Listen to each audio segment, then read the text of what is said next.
Le jardin des Maupassants prend la poudre d'escampette à l'association Danaeker à Saint-Étienne.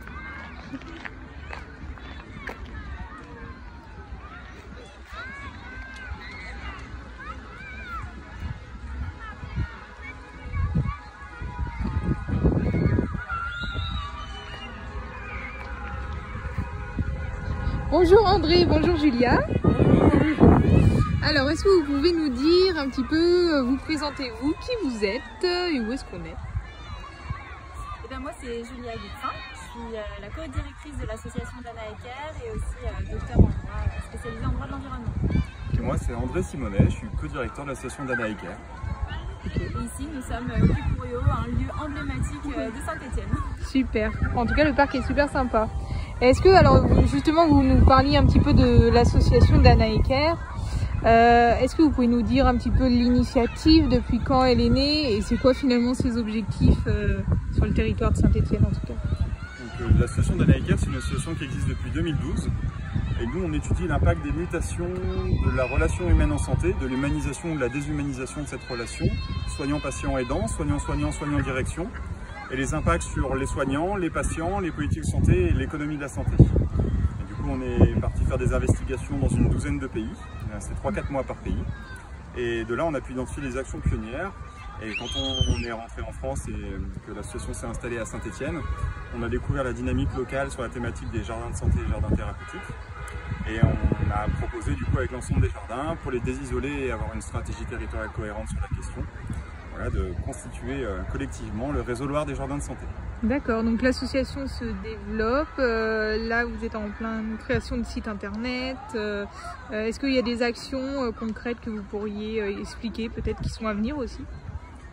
L'association Danaeker, elle n'est pas là pour animer directement des médiations thérapeutiques entre soignants et patients.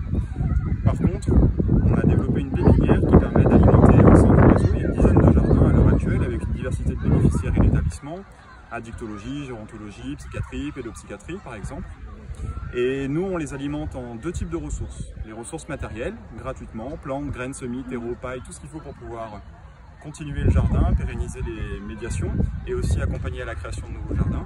Et aussi des ressources immatérielles, où là, on propose du coup des recherches universitaires, des formations universitaires, de la documentation et de la mutualisation d'informations et de données et de ressources. Et du coup, nous, on travaille vraiment sur deux champs d'action à travers les jardins de santé et jardins thérapeutiques. C'est les parcours de soins et l'aménagement durable du territoire. Donc on essaye de co-construire un territoire qui propose des parcours de soins innovants et interfilières, par exemple entre la filière psychiatrie et la filière gérontologie, mais aussi des jardins de santé qui participent à l'aménagement durable du territoire et qui seront donc des leviers de fraîcheur là où il y en a besoin dans les établissements de santé notamment et dans les EHPAD. Et c'est vrai que généralement les jardins sont portés par des soignants et les soignants font plus un focus sur les patients et nous on est là pour documenter aussi, au-delà de cette mutualisation, l'impact sur les soignants, les établissements de santé et le territoire.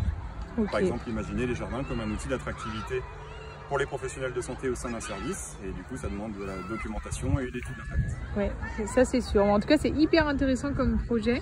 La ville de Saint-Étienne est hyper dynamique au niveau des jardins, donc je trouve que l'association a vraiment un lien. Et du coup, vous, que vous apporte le jardin personnellement? Personnellement, c'est un îlot de bien-être, de fraîcheur, de sérénité. Et de créativité, moi je pense. Super. Merci beaucoup pour l'intervention.